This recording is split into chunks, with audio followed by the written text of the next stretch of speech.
이번 시참의 이야기는 저번 시참에 했던 것처럼 이제 돌병님께서 저를 술 한잔 하기 위해서 꼬드기는 이야기 중에 이제 마지막 이야기가 뭐였냐면 그래 내가 그러면 죽다 살아난 이야기 해주면 또 올기가 하면서 시작이 됐던 맞아요. 이야기입니다.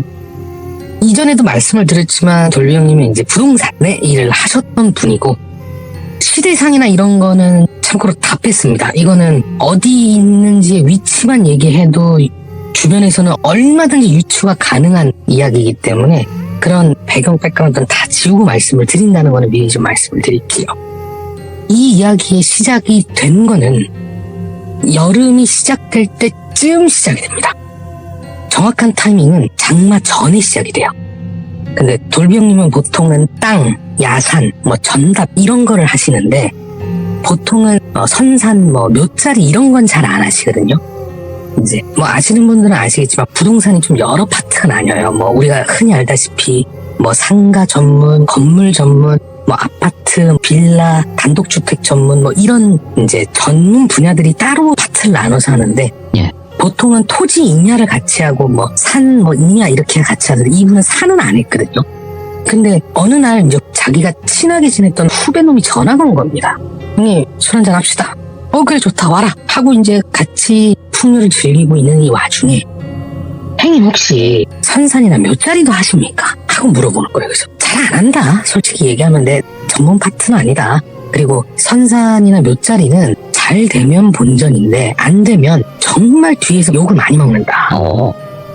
그래서 묘자리는 이해하는데 근데 산은 솔직히 욕을 먹는다는 게 이해가 안 되는 거예요. 저도. 그래서 형님 그 산을 팔고 사는데 욕 먹을 게 뭐가 있나요? 그러니까 아니 그냥 자기가 살려고 건물 지으려고 별장 지으려고 거기 농사 짓고 하려고 사는 게 아니라 선산으로 사는 거면 거기에 무덤이 하나라도 들어가는 순간 그 다음에 팔 때는 정말 머리가 아파진대요. 잘 아시겠죠. 이제 무덤은 함부로 건드릴 수가 없어요. 남의 땅에 무덤이 있다 하더라도 함부로 건드릴 수 없습니다. 주인이 있다 하더라도 없으면 더 문제가 되지만 근데 선산이라고 사서 무덤을 썼는데 그 사람이 만약에 금전적으로 힘들어지거나 갑자기 돌아가신다거나 그러면 이제 그 산을 처분을 해야 되는데 처분이 안 되는 거예요. 무덤 때문에. 그렇기 때문에 그게 너무 싫어서 잘 안 하는데 그냥 알게 모르게 추천 정도는 해준다 라고 얘기하는데 형님 제가 잘 아시는 그 사업 파트너분이 한 분 계시는데 그분이 좀 알짜배기다 알토란이다. 이제 세상에 알려지진 않았지만 상당히 현금 유동성도 좋고 재산이 많아서 근데 이제 지원을 좀 일으키고 싶은가 선산을 좀 사고 싶어 하는데 혹시 추천해 줄 게 있냐? 예. 그래 그러면 한번 데리고 와봐라. 이게 한두 푼 하는 게 아니잖아요. 그리고 또 한두 평 사는 게 아니잖아요. 엄청나게 큰 사이즈의 산을 비싼 가격으로 사야 되기 때문에 사람 직접 봐야 된대요. 예. 그래서 데리고 와라. 그래서 셋이서 같이 이런저런 얘기하고 차 마시면서 얘기도 하고 실제 자기가 갖고 있는 걸 증빙도 하고 이렇게 해서 그래 이 정도면 적어도 이제 나중에 뒤에서 딴소리는 안 하겠구나. 그래서 몇 개의 물건들을 잡아서 한번 봅시다. 이제 좀만 지나면 장마니까 장마 때는 갈 수가 없으니까 우선은 여기 있고 사전에 한번 미리 답사를 한번 해보시라. 선산은 첩첩삼중 이게 아니잖아요. 보통 뒤에 있는 뒷산이나 이렇게 사람 올라가기 좋은 사이즈이기 때문에 그래서 한번 보시라 하고 했는데 이제 장마가 시작될 즈음 무렵이었대요. 전화가 오더랍니다. 편의상 이분은 그냥 사업가라고 표현을 하겠습니다. 사업가 이분이 전화가 왔는데 비도 좀 오려고 하고 장마도 있는데 막걸리는 한잔 하시죠.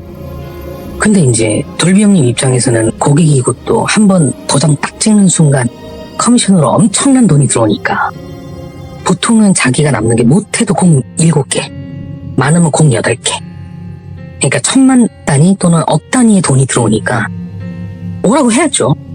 그래서 만났답니다.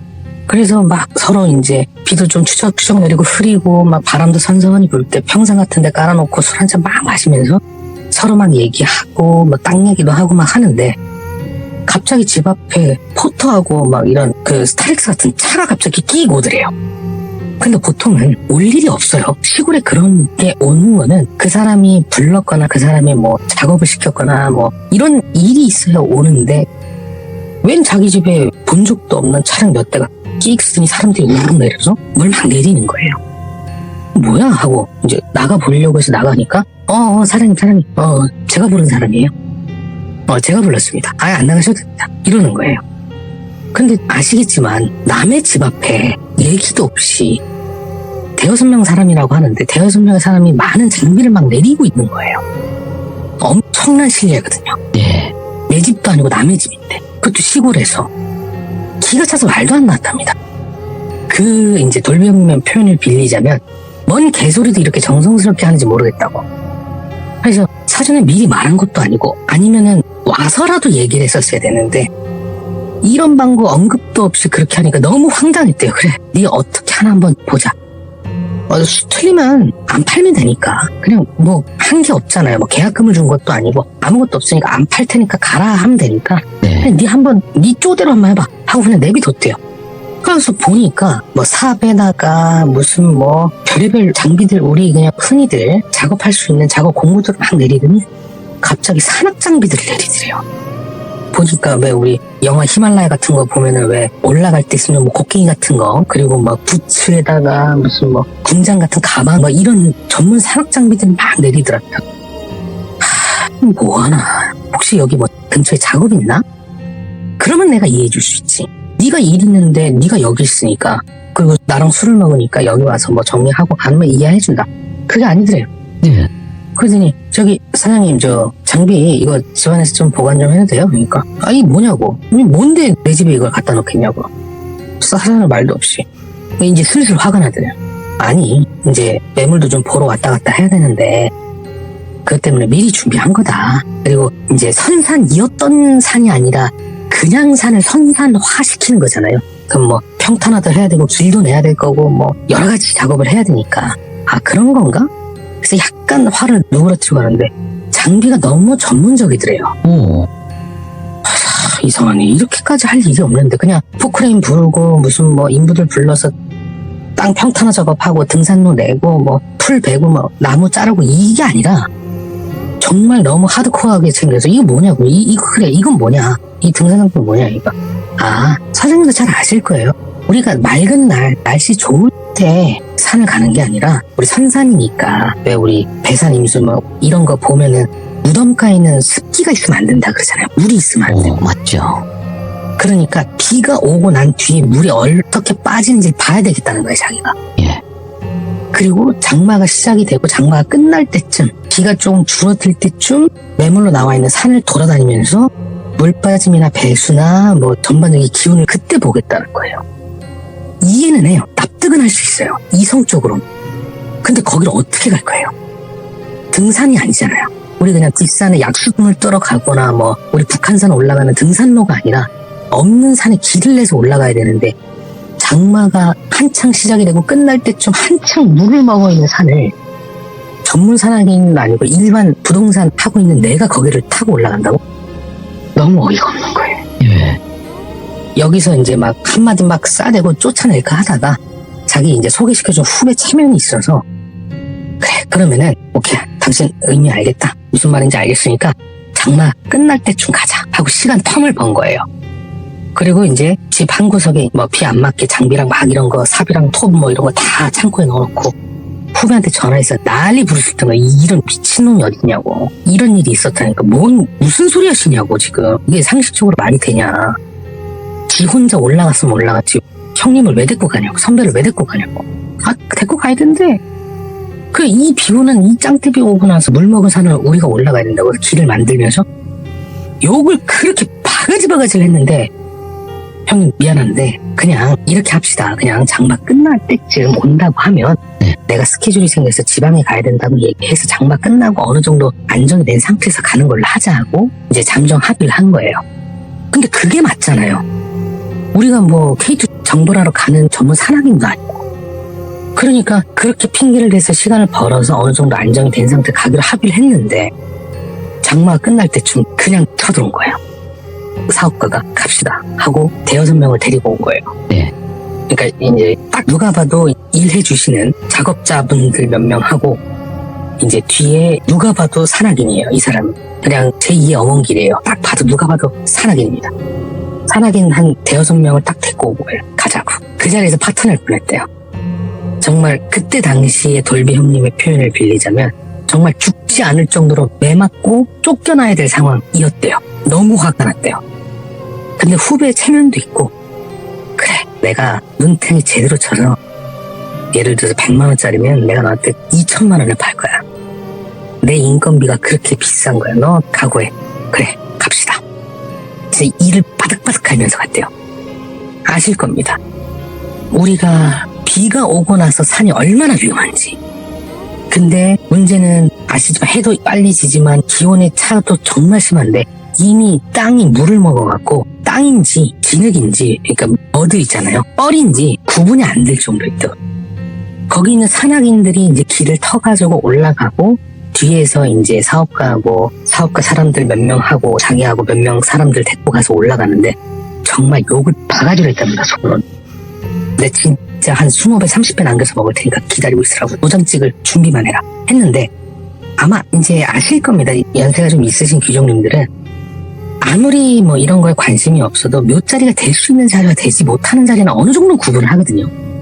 뭐 햇빛이라든지 바닥에 뭐 이런 걸 봤을 때 그래서 몇 군데 몇 자리로 할 수 있는 데를 찍고 나서 체크를 하고 하이라이트는 가장 높은 지역 그 선산의 가장 높은 지역 그러니까 제일 이제 우리 그 학렬이라고 해야 되나요? 그러니까 제일 높으신 분이 들어갈 제일 윗자리를 가는데 문제가 생긴 거예요. 예. 이상하게 이거는 본인도 좀 놀랬대요. 제일 꼭대기 자리로 가려고 하는데 이상하게 길이 3개로 보이더래요. 오? 길은 없습니다. 거기는 등산로가 아니기 때문에 산인데 길이 3개로 보이더래요. 그래서 뭔가 하고 봤더니 메인으로 갈 수 있는 사람이 지나다닐 수 있는 길은 정말 너무나도 좋은 황토였대요. 네. 이걸로 도자기 빚어도 될 정도로 너무 좋은 황토였는데 왼쪽의 흙이 까맣게 보이더래요. 그리고 오른쪽의 흙이 모래처럼 보이더래요. 약간 황토색 같이 흙이 갈린 거예요. 그래서 이거 뭐지? 근데 그럴 수 있잖아요. 왜냐면 장마였고 장마면은 뭐 토사나 뭐 나뭇잎이나 가지나 뭐 이런 온갖 뭐 부유물들이 다 떠내려올 테니까 그래서 아 이런 곳이구나 하고 느낌이 좀 이상했는데 우선은 갔답니다. 어차피 뭐 한 번 보고 땡이니까. 그래서 올라가서 주변 산씨 기온 방향 이런 거 다 브리핑 쫙 해주고 어떠시냐고. 괜찮대요. 아 너무 마음에 드네요. 그러면 내려가서 계약서 씁시다. 그래 너는 죽었어. 이제 내 고생을 너는 돈으로 메울 준비해. 이렇게 되니까 너무 기뻤대. 한편으로는 이빨을 바득바득 갈았지만 오히려 그게 미안해질 정도로 구매 의사를 딱 확실하게 하니까 이제 단 1초도 거기 있는 게 싫은 거예요. 비는 내리지 바닥은 뭐 흙인지 뻘밭인지 모르지 미끄러지어서 넘어진 건 허다하지 멍들고 흙 묻어있고 다들 막 그 집골로 있으니까 아 빨리 내려가자 하산을 종료했는데 이제 잘 아실 겁니다. 등산은 올라가는 것보다 내려가는 게 더 힘들어요. 근데 바닥은 이미 물에 다 젖어 있는 상태고 그렇기 때문에 가뜩이나 중력 때문에 내려가는 속도가 빨라지는데 이게 컨트롤이 잘 안 되더랍니다. 근데 딱 한 번 실수가 있었대요. 딱 한 번 실수가 있었는데 그 위치가 어디였냐면 돌비 형님이 제일 높은 자리에 올라가는 초입에 흙이 3개로 보였다고 했잖아요. 그 초입을 내려가는 그때 타이밍에 딱 한 번 실수를 했는데 발목이 이제 안쪽으로 접질러지면서 돈 거예요. 앞으로 넘어진 게 아니라 접지르면서 해서 몸이 기울어졌는데 몸이 그대로 180도 회전해서 뒤통수부터 떨어지기 시작한 거예요. 근데 하필이면 재수없게 올라가는 길 옆에 보면은 높이 고저차가 있는 일종의 낙상사고를 당한 거예요. 예. 근데 사람은 무의식적으로 넘어지게 되면 손이든 무릎이든 뭐 내가 떨어지는 것을 어느 정도 쿠션 역할을 해줄 수 있게 움직이기 마련이거든요. 몸을 움츠리고. 맞죠. 근데 이 사람은 엉덩이, 허리, 뒤통수부터 떨어진 거예요. 근데 또 거기에 플러스 알파로 같이 갔던 산악인들은 보면은 장비 같은 걸 챙긴다고 뒤에 군자 같은 가방을 메고 있잖아요. 이 가방을 맨 상태로 떨어지면은 목이랑 머리가 보호가 되는데 네. 이분은 메인이잖아요. 이 사람과 사업가가 얘기를 하면서 가야 되고 하기 때문에 그냥 지팡이하고 신발밖에 없었던 거예요. 떨어졌는데 원래는 보통 떨어질 때 보면 막 툭탁탁탁 이런 소리가 나야 되는데 펑 하고 일종의 풍덩 소리가 나더래요. 그래갖고 사람들이 하면서 이 사람이 소리 지르면서 떨어지는 걸 보니까 뭐야 하고 딱 봤는데 땅인 줄 알았는데 거기에 나뭇가지 이파리랑 막 흙이랑 이런 게 모여 있어서 그게 땅인 줄 알았대요. 근데 그게 물이랑 부산물이랑 막 이물질들이 모여있는 일종의 그 부유물 같은 게 떠있는 그냥 물 덩어리였던 거예요. 거기 딱 들어갔는데 이제 떨어질 때 충격인지 아니면 거기 있는 돌이라든지 이게 부딪혔는지 모르겠는데 몇 번 허우적거리다 돌변이 그냥 물속으로 르르륵 들어가더래요. 소리도 못 지르고. 근데 허우적거리긴 했답니다. 나뭇가지, 풀, 뭐 흙, 뻘, 뭐 조그마한 돌 이런 게 잡히면 뭐합니까? 고정이 안 돼 있으니까 계속 허우적거리죠. 그래도 그대로 가라앉더래요. 일행들이 어떻게든 잡아보려고 했대요. 근데 이미 바닥에 물은 먹어있는 상태지 내려가다가 미끄러져서 다치는 사람도 나오고 그러니까 바닥에 저항이 0인 겁니다. 그리고 또 돌비 흙에 빠진 주변에 땅이 있을 거란 보장이 없잖아요. 사람이 이미 빠져 있으니까. 결국은 이제 거기 있었던 등산 대원이었던 사람이 자기 허리에다가 로프를 묶고 그거를 두꺼운 나무에다 묶은 다음에 주변 사람들이 잡고 고저차에 있는 것을 내려간 거예요. 잡으려고. 그 다른 사람들은 다 우왕좌왕 있었고 이물질이 둥둥 떠 있는데도 비도 오고 있는 와중이었고 결국은 손끝에 있는 감각만으로 잡을 수밖에 없었답니다. 보이지가 않잖아요. 물이면 저기 있구나 하고 내가 다이렉트로 가서 손을 잡아서 뻗을 텐데 이미 시야는 확보가 돼 있지 않은 거예요. 그냥 말 그대로 우리 그 늪지대 같은 거 늪지대처럼 그냥 사람이 후루룩 들어갔는데 찾을 수가 없잖아요. 위치가. 그러니까 집어넣고 막 비비는 거예요. 여기까지가 이제 돌병님 주변에 있었던 사람들의 이야기였답니다. 이제 돌병님의 기억으로 갑니다. 아까 전에 말씀드렸던 것처럼 가방을 메고 있으면은 좀 더 충격이 흡수가 되고 그게 부력으로 삼아서 조금 덜 가라앉았을 텐데 지팡이밖에 없었고 발목이 꺾이면서 자기는 돌고 떨어지고 그 충격에 정신이 없는데 얼굴에 흙과 나뭇가지와 잔가지가 막 닿는 느낌이 나고 물이 막 닿는 느낌이 났던 것까지는 기억이 나더래요. 그러겠죠. 그때 당시는 의식이 있었을 테니까 떨어지는 순간까지는. 근데 알 수 없는 소리를 내기 시작할 때 살려줘 그거였겠죠. 당연히. 막 입에 막 흙 들어가고 이러니까 발음도 안 되는데 갑자기 어디선가 뒤통수에서 소리를 지르더래요. 누가 하고 소리를 지르더래요. 그러더니 자기가 이제 나중에 기억이 나는 부분이었는데 그때 당시에 얘기했던 게 이거지 않을까라고 생각하더래요. 그러더니 난 내つもり다! 난 내つもり다!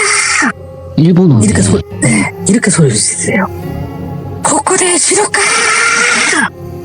이게 무슨 뜻이냐면 이 멍청한 놈아 너 뭐 하는 거야? 여기서 죽을 거야! 이런 얘기거든요. 근데 이미 본인은 이제 늪지대처럼 들어가 있는 상태에서 소리를 질러봐야 막 이런 소리밖에 안 나잖아요. 그러더니 딱 한마디가 기억이 나더래요. 이거는 확실히 기억이 나더래요. 고타이와 기테나이! 그렇게 얘기를 하더래요. 이게 무슨 뜻이냐면 대답하지 마! 듣기 싫어! 이 얘기거든요. 조용히 해! 뭐 이런 느낌이었답니다. 그러니까 대답은 안 들을 거야. 이건데 그때 당시에는 닥치고 조용히 해! 이런 걸로 이해하시면 될 것 같아요. 그러더니 갑자기 꽝! 하는 소리가 들리더래요. 그러더니 자기 몸이 확 막 우리 그 주유소 앞에 있는 바람 들어가는 인형처럼 자기 몸이 막 움직이더니 위아래로 돌고 막 좌우로 돌고 막 뭐에 부딪히고 쾅쾅쾅쾅쾅 막 마치 그 우리 화장실 변기 물 내릴 때 막 안에 뭐 확 물 소용돌이 치듯이 앞뒤 상하 좌우 왼쪽 오른쪽 위아래 다 막 부딪히고 막 돌아다니고 막 회전하고 그러다가 정신을 잃었답니다. 그리고 눈을 뜨니까 병원에 있었대요. 온 몸에는 타박상, 찰과상, 뭐 미세골절, 무슨 발목은 부러졌고 온 전신에 막 크고 작은 상처 투성했답니다. 근데 천만다행으로 생명에 지장이 있거나 이제 후유증이 남는 상처는 없었대요. 그래서 어떻게 된 거냐 물어보니까 이제 간호사한테 물어보니까 그렇게 119에 실려 오셔가지고 병원에 와서 이제 다 치료받고 지금 계시는 거다. 걱정 마라. 뭐 장애가 있거나 그런 것도 없다. 다만 이게 여러 군데를 전신을 다 다쳤기 때문에 회복 기간이 좀 걸릴 수 있다. 뭐 이렇게 얘기하고 넘어가더래요. 이제 돌병님 그래 그러면은 나는 산 거네 하고 그 자리에서 다시 정신이 잃었대요. 그리고 한 이틀 뒤에 깨어났답니다. 그럴 수밖에 없을 겁니다. 예. 팔이 부러져 다리를 부러져 이런 국소적인 부위를 다친 게 아니라 온 전신을 다 건드렸으니까. 그러더니 그 이틀 밤 될 때 깨어나기 전에 꿈을 하나 꿨대요. 보니까 오니의 모습을 하고 있는 도깨비하고 누가 봐도 아버지들이에요. 나란히 무릎을 꿇고 장기를 두고 있었답니다. 그 장기가 뭐냐면 우리식 장기 말고 일본식 장기 아시죠? 그러니까 우리는 한나라 초나라 해서 이렇게 싸우는 건데 우리는 동그랗지만 그 일본식은 이렇게 뭐 집 모양처럼 생긴 이렇게 사각형인가? 이렇게 생긴 그 장기가 있어요. 예. 그걸 두고 있더래요. 그러더니 장기가 딱 끝났더니 아버님께서 딱 하고 장기를 딱 두니까 졌네 하고 도깨비는 그 패를 예. 딱 놓더래요. 졌다고. 그러더니 술 한잔 사게 술 한잔 사 하고 웃더래요. 누가 봐도 아버님인 뒷모습이 쓱 일어나더니 90도로 인사를 하더래요. 그러더니 바람처럼 사라지더랍니다. 그냥 수르르 먼지처럼. 예. 그러더니 그 도깨비가 고개를 쓱 돌리더래요. 그러더니 돌비 형님을 딱 쳐다보더니 왜 우리 강아지들 보면 좀 기분 나쁜 일 있으면 이렇게 입술 올리면서 흐르릉 하잖아요. 맞죠. 네, 그런 으르렁 거리는 것처럼 내가 너 때문에 거짓말쟁이 될 뻔했다고. 응? 약속 안 지키면 우리 쪽에서는 중재니까 몸 조심해야 된다. 알겠지? 응? 조심해. 다치지 말고. 아이고. 하고 씩 웃더래요. 예. 그러더니 쓱 사라지더랍니다. 그 꿈을 꾸고 눈을 딱 떴는데 눈앞에 이번에는 도깨비 모습을 한 오니가 앉아있더래요. 예. 물론 같은 존재긴 하지만 모습이 계속 바뀌더랍니다. 네. 도깨비 모습을 한 오니가 앉아있는데 눈빛이 막 눈에서 안광이 나더랍니다.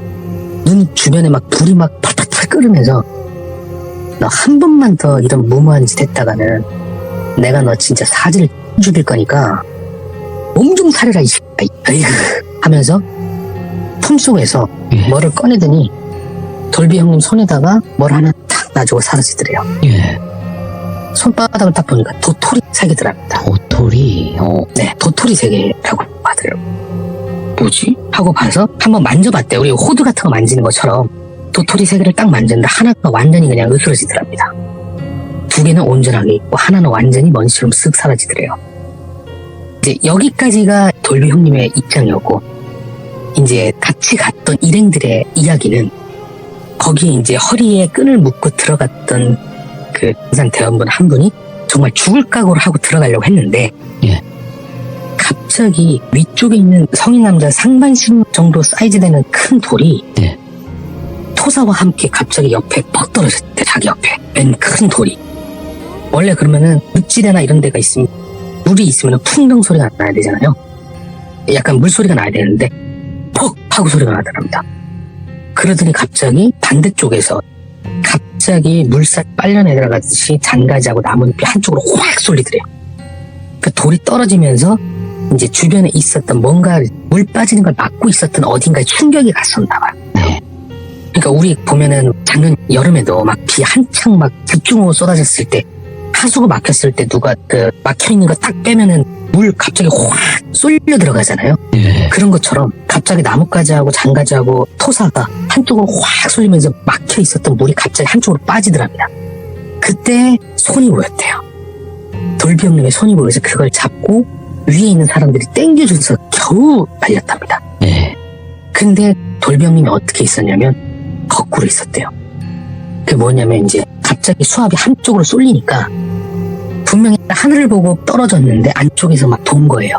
물이 막 빠질 때 안에서 나뭇가지 흙 돌하고 막 섞이면서 마치 세탁기 안에 있는 빨랫감처럼 막 돌다가 손끝이 보인 걸 등산대원 잡고 끌어올린 겁니다. 그래서 119 대원들이 이제 신고를 받고 병원 가서 엑스레이 뭐 다 찍어보니까 온 전신에 막 피딱지에 뭐 난리가 아니었는데 발목 부러진 것 외에는 크게 다친 게 없었다고 하더라고요. 이게 이제 그때 당시 갔었던 사람들의 이야기였습니다.